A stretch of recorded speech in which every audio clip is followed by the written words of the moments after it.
Hey guys, how's it going? Kripp here. So today I want to show you guys some of the progress I've made in Hearthstone. I have been playing Arena since, late-ish last year. And yeah, they had the reset just before BlizzCon, which is like mid-October. And since then, I've been doing almost exclusively Arena. I ended up dumping about 500 bucks on packs right before BlizzCon, just so I could practice the decks. Before the reset, I had spent nothing. And that's kind of what I wanted. That's kind of how I wanted to play Hearthstone, but I realized that if I was going to get adequate practice for BlizzCon, because I didn't play Constructed that much, I needed a lot of cards, and I needed them before I could actually, get them myself through grinding out the arena games. And yeah, I ended up spending about, the cost of the flight, pretty much the way I reasoned it out. And people enjoyed that. And since then, I've spent a lot of the gold that I've received as a surplus from doing pretty well in Arena. And I want to show you guys where I'm at and give you guys some idea of the rarity of cards and some of the strategy that I've applied to kind of achieve my goal. Because if you're playing Hearthstone, playing Arena is pretty fun, playing Ranked is pretty fun, but it's nice to have goals, and I'm pretty proud of where I've come, and show you guys what's left.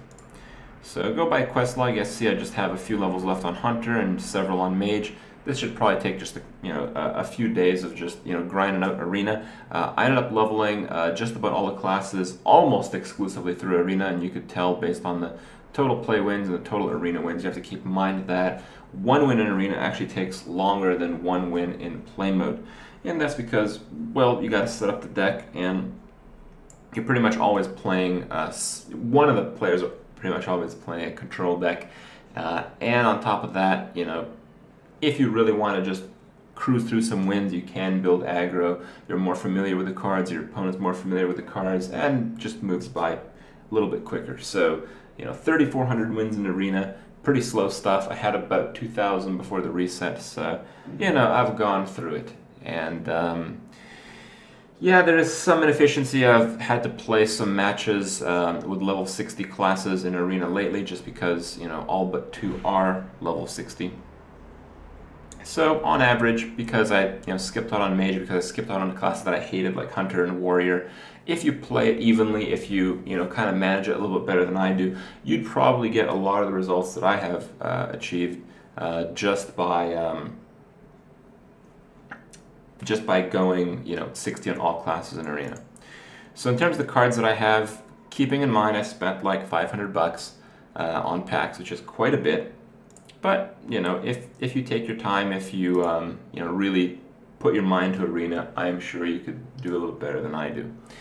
So it also shows kind of the rarity of cards. The strategy that I applied maybe 2 to 3 months ago was that, well, inevitably certain cards are going to get nerfed or buffed or just changed in some way, and when this happens, you get a full disenchant value off of a card.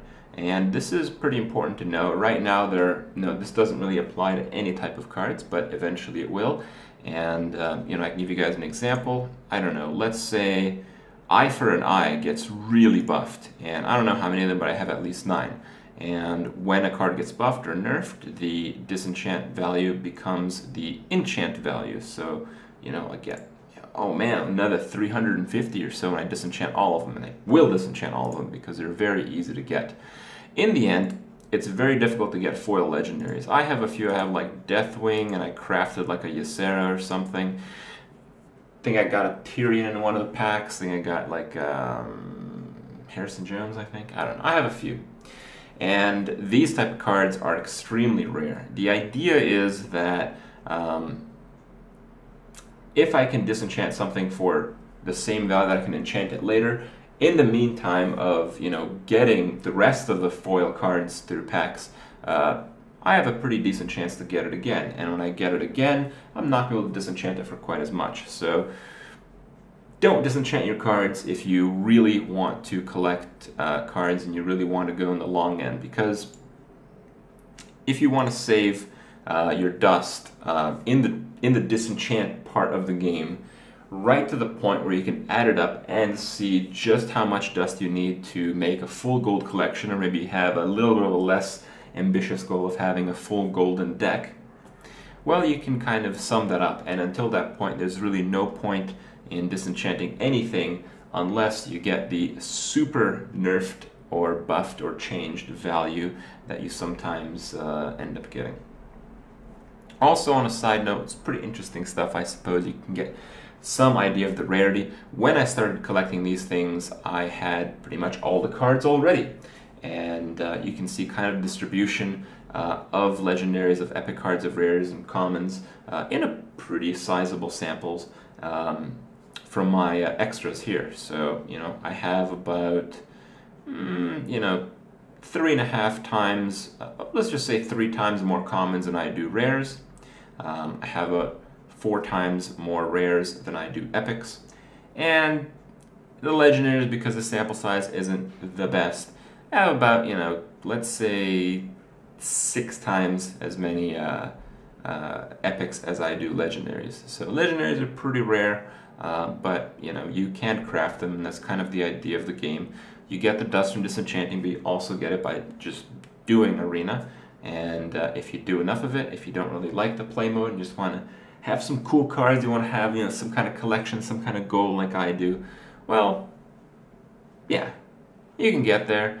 I need about, when I calculated it, about 180,000 dust to craft all the golden legendaries, and since then I think I got 2. And in the meantime, you know, I've racked up a lot of dust, but you know, I'm still very distant from my goal. And that's just the full golden legendary list. And, you know, it's not really that achievable. If you want 2 of every golden card in the set, you're going to have to dump in a lot of money or years in the game. And, you know, I don't know if I'm quite willing to do that, but I'm quite proud of, you know, all the way that I've come, and I wanted to show you guys just that. Show you guys some kind of statistical example of what you can expect, and maybe just how happy you should be when you see legendary or 2 in the few packs they end up getting. So good stuff there. Hearthstone's going to be a really good game for a lot of people for a long time, and I don't know for sure that I'll get bored when I, you know, kind of run out of goals to set for myself in the game, but I kind of expect it. So we'll have to see when the time comes, but for now, it's good stuff. And I'll be heading to DreamHack Bucharest tomorrow morning. You guys will get to see just where the game is at right now. So good stuff to come. Hope you guys enjoy yourselves, and I'll see you guys then.